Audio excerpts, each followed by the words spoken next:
kamu Kanca Helmi dengan mas kawin sandal jepit sepasang dengan air segelas. Aku terima kawin Helmi, mas kawin sandal jepit sepasang, kancah air segelas. Assalamualaikum warahmatullahi wabarakatuh. Bismillah, alhamdulillah, wassalatu wassalamu ala rasulillah Sayyidina Muhammad ibn Abdillah, la hawla wa la quwata illa billah. Amma ba'dah, lagi viral. Ada seseorang yang menikah di mana maharnya cukup unik saya kira, yaitu memakai sandal jepit. Ini menarik sekali. Mungkin ini pertama kali yang terjadi akad nikah menggunakan sandal jepit sebagai maharnya. Perlu kita ketahui bahwa kalau kita bicara mahar itu memang sesuatu yang memang menjadi konsekuensi dari akad nikah itu sendiri. Memang ijma ulama kalau masalah mahar itu bukan menjadi rukun ataupun syarat di dalam nikah, di dalam akad nikah. Itu hanya merupakan asar min asarihi, yaitu merupakan konsekuensi logis dari proses terjadinya akad itu sendiri. Dalam Al-Quran dikatakan wa'atun nisa'a sodukotihin nanihlah. Jadi berikan perempuan-perempuan itu maharnya dengan sukarela, bukan dengan keterpaksaan. Maka dari itu, supaya seorang laki-laki di dalam memberikan mahar kepada istrinya, memberinya dengan sukarela, maka Rasulullah Shallallahu Alaihi Wasallam memberikan motivasi untuk para perempuan-perempuan yang mau dipersunting untuk dijadikan seorang istri untuk meminta mahar yang ringan, meminta mahar yang mudah. Karena Rasulullah bersabda, khairus sodaki aisaruhu. Jadi sebaik-baiknya mahar itu adalah yang paling mudah. Cuman masalahnya sekarang sandal jepit apakah memungkinkan dijadikan alat sebagai pembayaran mahar?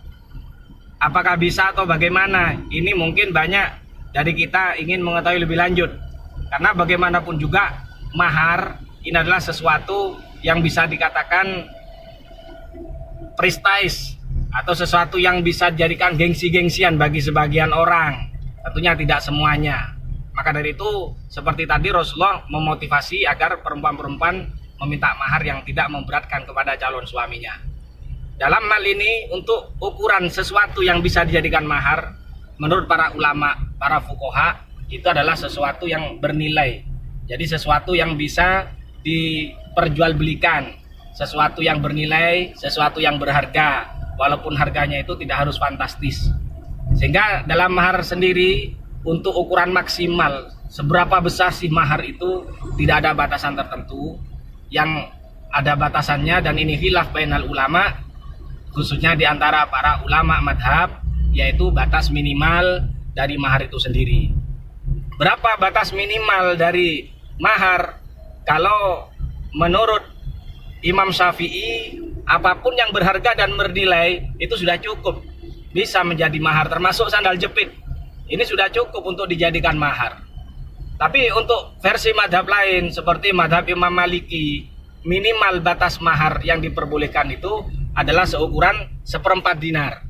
Dinar itu adalah mata uang kalau zaman dulu itu menggunakan emas, dan 1 dinar itu kalau versi Al-Fiqhul Islami yang ditulis oleh Syekh Wahbah Zuhaili, 1 dinar itu kurang lebih 4, sekian gram.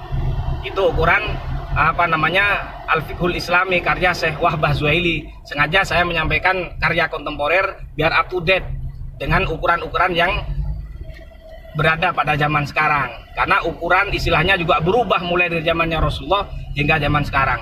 Itu untuk ukuran madhab Maliki. Berbeda lagi madhab Hanafi, yaitu Imam Abu Hanifah. Ini ukurannya minimal untuk harga yang dijadikan mahar dalam pernikahan itu adalah 10 dirham. Dirham ini mata uang perak, dan 1 dirham itu kurang lebih 2, sekian gram. Ya tinggal mengalikan 2, sekian gram kali 10 dikruskan dengan mata uang yang ada di negara kita. Jadi kurang lebih kalau madhab Abu Hanifah ini bisa ratusan ribu.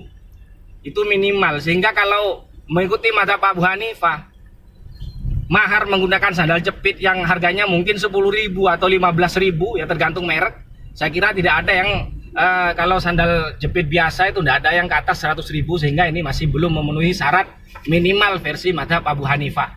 Tapi kalau kita mengikuti madhab Syafi'i, maka itu sudah bisa dibenarkan dan cukup sebagai mahar di dalam akad nikah. Dan saya pribadi salut pada perempuan yang tidak gengsi. Bahkan saya lihat itu postingan videonya itu perempuannya cukup cantik. Ya, saya kira suaminya beruntung mendapatkan perempuan cantik dengan harga murah seperti itu ya. Bahkan Sayyidah Aisyah ini yang menjadi contoh dan panutan bagi kita. Sayyidina Ali ketika mempersunting beliau justru maharnya tidak mahal-mahal amat, hanya menggunakan dir'un, yaitu baju zirah, baju besi yang biasa digunakan untuk berperang, itu namanya dir'. Dan ini yang dijadikan mahar ketika beliau menikahi putri Rasulullah Sayyidah Fatimah Az-Zahra, di mana beliau adalah Sayyidatun Nisa'i Ahlil Jannah, perempuan yang menjadi pemimpin di surga saja maharnya hanya menggunakan baju besi. Jadi perempuan-perempuan yang beriman jangan sok-sokan memberikan mahar yang tinggi, takutnya nggak laku. Demikian, mudah-mudahan bermanfaat. Assalamualaikum warahmatullahi wabarakatuh.